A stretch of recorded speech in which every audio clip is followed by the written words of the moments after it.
வணக்கம். என்னுடைய ஆஃபீஸுக்கு வந்து ஒரு அப்பா ஒருத்தர் வந்தாருங்க. வந்து என்ன சொன்னாரு அப்படின்னா வந்து, "சார் எனக்கு ஒரு பொண்ணு, எனக்கு ஒரு பையன் இருக்கான்.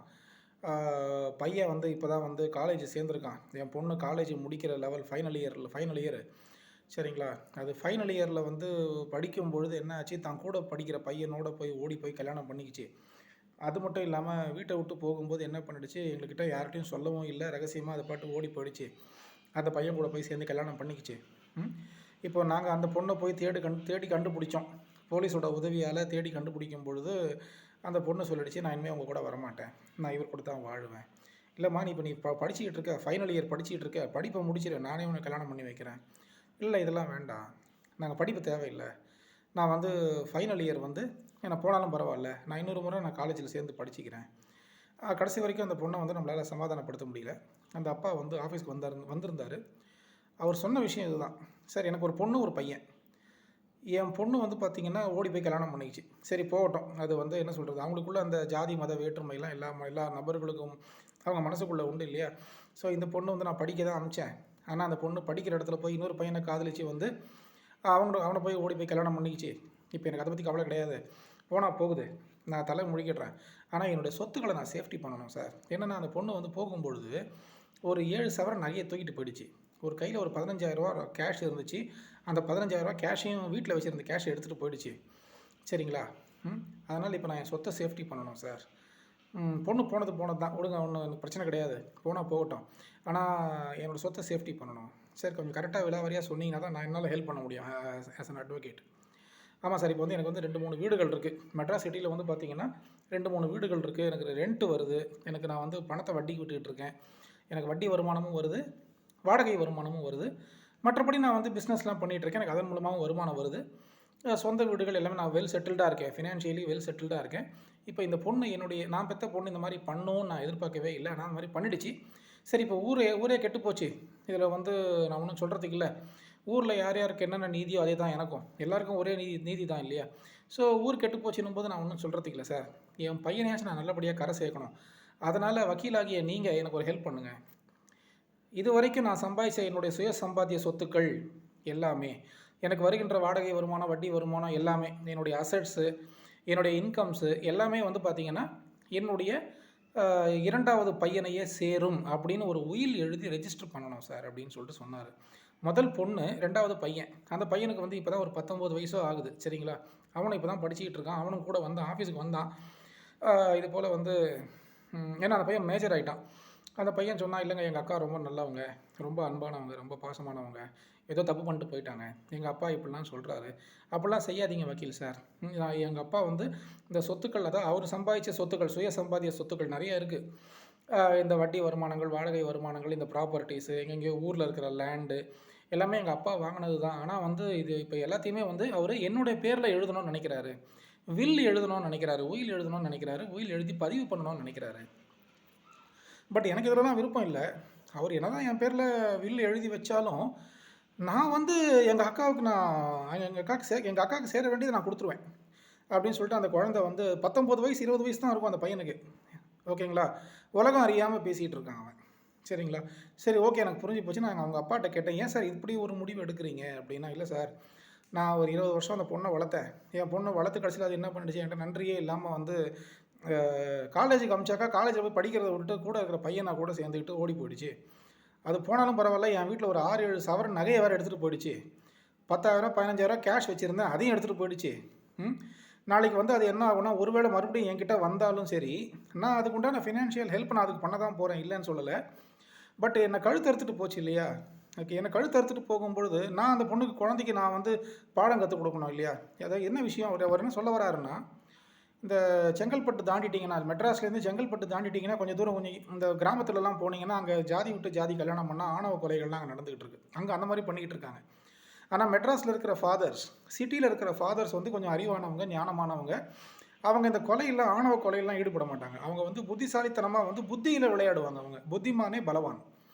ஓகே. டக்குன்னு கத்தி எடுத்துலாம் வெட்ட மாட்டாங்க. அவங்க என்ன சொல்றாரு, "சார், எனக்கு வயசு 50 ஆகுது. 50, 55 வயசு நான் வாழ்ந்துட்டேன் அந்த உலகத்துல.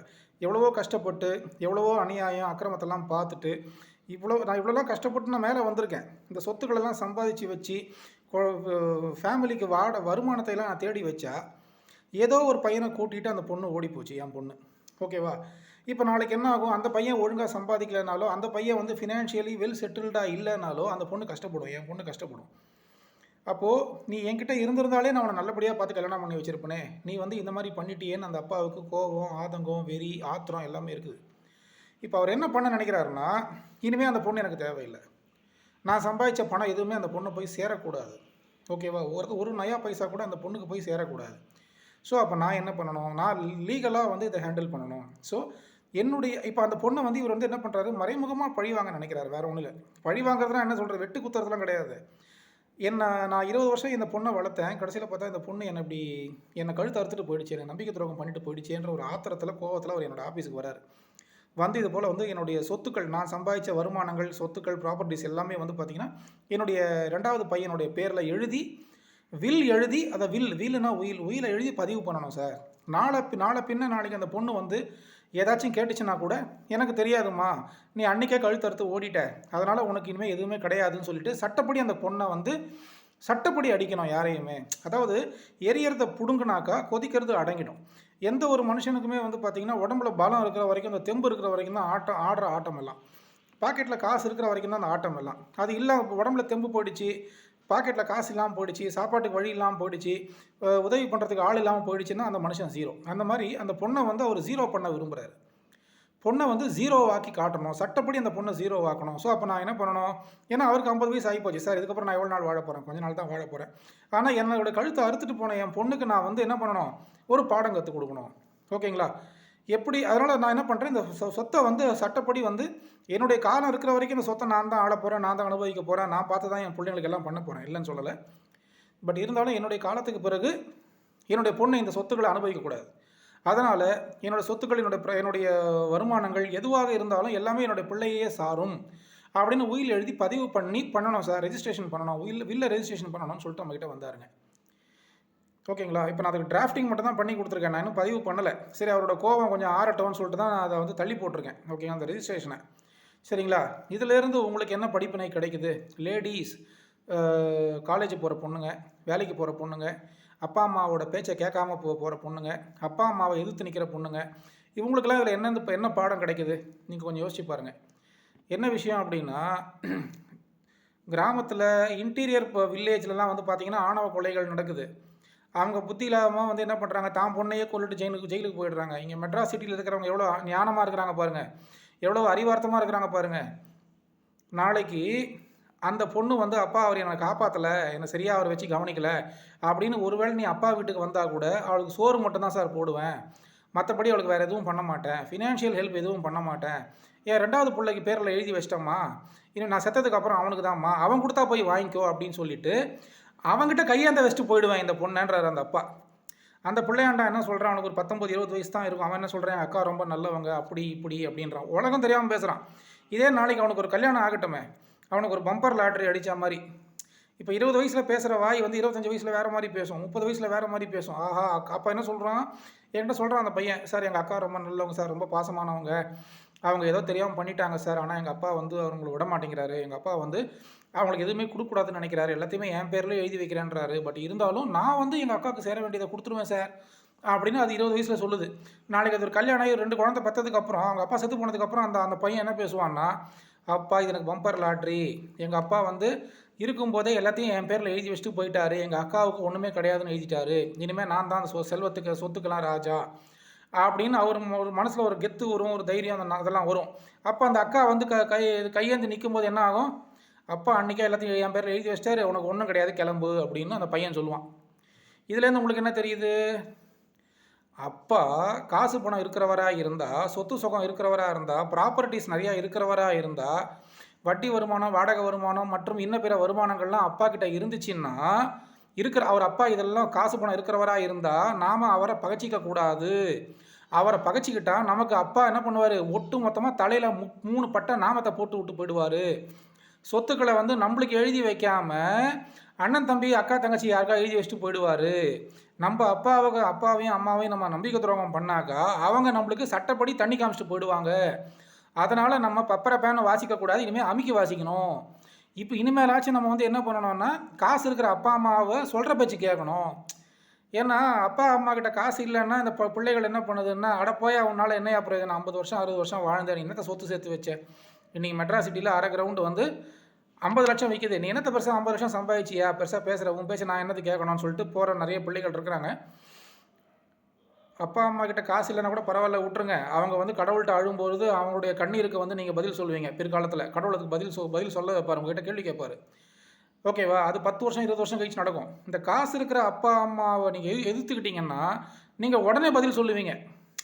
அரசன் அன்று கொள்வான் தெய்வம் நின்று கொள்ளும்ன்ற மாதிரிலாம் இப்போ கிடையாது. காசு இருக்கிற அப்பா அம்மாவை நீங்கள் பகைச்சிக்கிட்டீங்கன்னா, அப்பாவுக்கு நிறையா வருமானம் வருது, அம்மாவுக்கு நிறையா வருமானம் வருது, அப்பா கவர்மெண்ட் ஆஃபீஸரு, அப்பா அட்வொகேட்டாக இருக்கிறாரு, அப்பா பெரிய போஸ்டிங்கில் இருக்கிறாரு, அப்படி இருக்க அப்பா சிங்கப்பூரில் வேலை செய்கிறாரு, மலேசியாவில் வேலை செய்கிறாரு, பணம் அனுப்புகிறாரு, நம்ம என்ன வேணா பண்ணலாம், அம்மாவை கைக்குள்ளே போட்டுக்கலாம், நம்ம நினைக்கிறதெல்லாம் நடத்தலாம் அப்படின்னு நீங்கள் நினச்சிங்கன்னா, நாளைக்கு அங்கே அதில் வந்து எல்லாருமே இப்போ பாசம் அதெல்லாம் கிடையாது இப்போ அப்பா அம்மாக்கெலாம். ஏன்னா எல்லாருமே தன்னுடைய சொத்துக்களை சேஃப்டி பண்ண ஆரம்பிக்கிறாங்க. எல்லோரும் அந்த அந்த அறிவு வந்துருச்சு எல்லாருக்குமே. கரெக்டுங்களா இல்லையா? ஏன்னா சரி பொண்ணு தான் தவறி போச்சு, நம்ம எதுக்கு இது கொடுக்கணும், நம்ம மானத்தை வாங்கிட்டு போச்சு இது, ஓகேவா, நம்ம எதுக்கு இதை விட்டு வைக்கணும்னு சொல்லிட்டு அந்த அப்பா பாருங்கள் எவ்வளோ கொடூரமான ஒரு மனசுக்குள்ள மனநிலைமைக்கு வந்துட்டார். காரணம் யார்? அந்த அப்பா கிடையாது. அப்பா வந்து எப்படி ரொம்ப இயற்கை என்ன சொல்கிறது, எந்த பிள்ளையாகிலும் வந்து அந்த பைபிளில் ஆண்டவர் சொல்லுவார் பாருங்க. ஏன்னா அப்பா வந்து ஊருக்கே கெட்டவராக இருந்தாலும் அப்பா தன் பிள்ளைக்கு நல்லவராக தான் இருப்பார். ஊருக்கே வந்து அவர் கெட்டவராக இருந்தாலும் அப்பா தன்னுடைய பிள்ளைகளுக்கு நல்லவராக தான் இருப்பார். ஆனால் இது அப்பாவோட மனசையே கொடூரமாக மாற்றிட்டு போயிடுச்சு இந்த பொண்ணு. இப்போ இந்த பொண்ணு நீ என்ன பண்ண, நீ சின்ன வயசுலேயே படிக்கிறத விட்டுட்டு நீ என்ன பண்ணிட்ட, அந்த பையன் கூட போயிட்ட. போகும்போது வீட்டில் இருக்கிற நகையை நீ போகும்போது வெறும் கையோடு போயிருந்தாலும் பரவாயில்ல, வீட்டில் இருக்கிற 6-7 சவரன் நகையை தூக்கிட்டு வர போயிட்டேன். ஒரு நகை சவரன் இன்றைக்கி 40,000 ரூபா, ஒரு 15,000 கேஷை வேறு எடுத்துகிட்டு போயிருக்கிறேன். அப்போ அப்பா அம்மாவுக்கு அது ஷாக்காக இல்லையா? அப்பா அம்மாவுக்கு வந்து திடீர்னு பக்குன்னு ஆகிடும், ஐயோ என்னடா இப்படி ஆகிடுச்சே அப்படின்னு சொல்லிட்டு. அப்பா அம்மா அன்றைக்கி எவ்வளோ ஃபீல் பண்ணியிருப்பாங்க, அழுதுருப்பாங்க, ஓகேவா. ஆனால் அந்த அப்பா இப்போ என்ன பண்ணிட்டாரு, சொத்து இருக்கிற அப்பா அந்த பொண்ணுக்கு 10 பைசா கிடைக்கக்கூடாது அப்படின்னு நினச்சி உயில் எழுதி பதிவு பண்ணணும்னு நினைக்கிறாரு. அப்போ நாளைக்கு அவருடைய காலத்துக்கு பிறகு அந்த சொத்து யாருக்கு போகும்? அந்த பிள்ளைக்கு தான் போகும். அந்த பிள்ளை கல்யாணம் ஆகிடுச்சுன்னா அவன் இந்த பொண்ணை என்ன பண்ணுவான், உனக்கு ஒன்றுமே கிடையாது, அப்பா சொத்தை எழுதி பதிவு பண்ணிட்டாரு, இந்த டாக்குமெண்ட் வச்சுக்கோ, காப்பி ஆஃப் த டாக்குமெண்ட் வச்சுக்கோ, நீ எந்த கோர்ட்டில் போய் கேஸ் போடுறியோ போட்டுக்கோ, நான் பார்த்துக்கிறேன்னுவான். அப்போது அந்த சொத்துக்கெல்லாம் அதிபதி இவன் ஆவான், இந்த பொண்ணு ஒன்றும் இல்லாமல் நிற்கும். இப்போ தெரியுதா? அப்போ சொத்து இருக்கிற அப்பா அம்மாவை, காசு இருக்கிற அப்பா அம்மாவை பகைச்சிக்கிட்டா நம்ம தலையில் நம்மளே மண்ணவாரி போட்டுக்குவோம் அப்படின்றத இதுலேருந்து உண்மை தெரியுது. ஆகையினால பெண்களே தயவு செஞ்சு வந்து என்ன பண்ணுங்க, இந்த மாதிரிலாம் வந்து அப்பா அம்மா கிட்ட சொல்லிட்டு கல்யாணம் பண்ணிக்கோங்க, சரிங்களா? இல்லைன்னா வந்து இந்த மாதிரி ஃபினான்ஷியல் இழப்புகளை நீங்கள் சந்திக்க நேரிடும் பிற்காலத்தில் வந்து. ஏன்னா ஒரு உயிரை எழுதி பதிவு பண்ணிட்டாரு வைங்க, என்னுடைய சொத்துக்கள் எதுவுமே வந்து என்னுடைய மகளுக்கு கிடையாது, என்னுடைய மகனுக்கு தான் போய் சேரும், ஓகேங்களா, இது அத்தனையும் அவனுக்கு தான் போய் சேரும்னு அவர் உயிரை எழுதி பதிவு பண்ணிட்டாருன்னா அந்த பையன் he will take an upper hand. அவன் கையில் சொத்து வந்துடும். அவன் கையில் சொத்து வந்த உடனே அவன் பொண்டாட்டி அவன் பிள்ளைக்கு தான் அவன் சேஃப்டி பண்ண ஆரம்பிப்பான். இந்த பொண்ணு ஓடி போயிருக்கும்.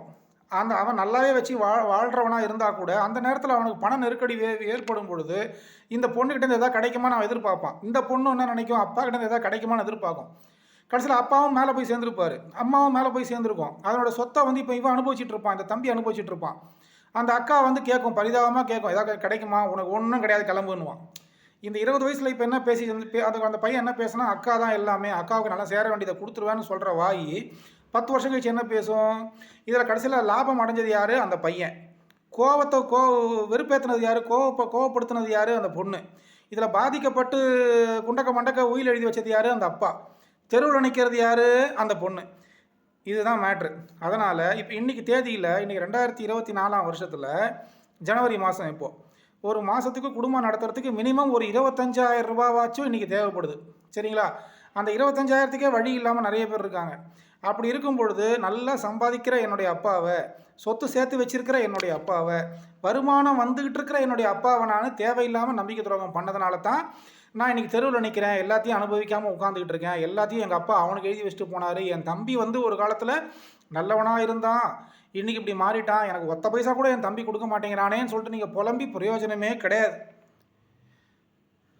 பொய் சொன்னாலும் மெய் சொன்னாலும் வாயால் சொல்லி பலனில்லை, அதை மையில் நினச்சி பேப்பரில் அடித்தா மாற்றி பேச ஆள் இல்லைன்னு கண்ணதாசனுடைய பாட்டு இருக்குது. உலகம் இதிலே அடங்குது, உண்மையும் பொய்யும் விளங்குது, கலகம் வருது தீருது, அச்சு கலையால் நிலைமை மாறுதுன்னு ஒரு பாட்டு ஒன்று வரும், இந்த பாருங்க. அதில் வரும், பொய் சொன்னாலும் மெய் சொன்னாலும் வாயால் சொல்லி பலனில்லை, அதை மையில் நினச்சி பேப்பரில் அடித்தா மாற்றி பேச ஆள் இல்லை. இவர் எங்கள் அப்பா என்ன சொல்கிறாரு, உயிலை எழுதுங்க, உயிலை எழுதி டிராஃப்ட்டை என்கிட்ட காமிங்க, ஃபைனல் டிராஃப்ட் நான் ஓகே பண்ணதுக்கப்புறம் அதை பதிவு பண்ணிடலாம், என்னுடைய 2வது பிள்ளைக்கு இது அத்தனையும் போய் சேரட்டும், என்னை ஏமாற்றி நம்பிக்கை துரோகம் பண்ண என் பொண்ணுக்கு ஒத்த பைசா கூட நான் கொடுக்க விரும்பலை, என்னால் இப்போ எனக்கு வயசு 55 ஆகிப்போச்சு, இதுக்கப்புறம் என் பொண்ணை நான் பழி வாங்க முடியாது, என் பொண்ணை நானே கொலை பண்ண முடியாது, என் பொண்ணை அடித்தாலும் எனக்கு தான் கை வலிக்கும், அதனால் அவளை அடிக்கிற அடி மரண அடியாக இருக்கணும், அவளை எவன் இழுத்துட்டு ஓடுனானோ அவனும் நாளைக்கு கையில் காசு இல்லாமல் வந்து நிற்கும்போது அவங்க 2 பேருக்குமே 10 பைசா கிடைக்காம நான் பண்ணணுன்ற எந்த அளவுக்கு ஒரு அப்பாவுக்கு கோபம் வந்திருக்கு பாருங்கள். அப்போ எந்த அளவுக்கு வந்து இவங்க அப்பாவையும் அம்மாவையும் இவங்க வெறுப்பேற்றிருக்கிறாங்க பாருங்கள், எவ்வளவு அநியாயம் பண்ணியிருக்கிறாங்க பாருங்கள். ஆகையினால மெட்ராஸ் சிட்டியில் இருக்கிற அத்தனை தகப்பன்மார்களும் காசு சம்பாதிச்சு சேர்த்து வச்சிருக்கிற அத்தனை தகப்பன்மார்களும் புத்திசாலி தகப்பன்மார்கள். அவர் புத்திசாலிகளை நீங்கள் பகைத்து கொண்டால் நீங்கள் தெருவில் நிற்பீர்கள். இதைத்தான் நான் இந்த வீடியோவின் மூலமாக சொல்ல வரேன். அதனால் காசு பணம் சேர்த்து வச்சிருக்கிற அப்பா அம்மாவை பகைச்சிக்காதீங்க. சொத்து சுகம் சேர்த்து வச்சிருக்கிற அப்பா அம்மா கிட்ட அட்ஜஸ்ட் பண்ணி போங்க. உண்மையை பேசுனீங்கன்னா நலமடைவீங்க, இல்லைன்னா உங்களுடைய தலையெழுத்தை நீங்களே எழுதிக்கிறீங்க, உங்கள் தலையில் நீங்களே மண்ணவாரி போட்டுக்கிறீங்க. நான் இதை தான் சொல்ல வந்தேன். இந்த வீடியோவில் சொல்ல வந்ததை முடிச்சிட்டேன். தேங்க்யூ, நன்றி, வணக்கம். அடுத்த வீடியோவில் சந்திப்போம்.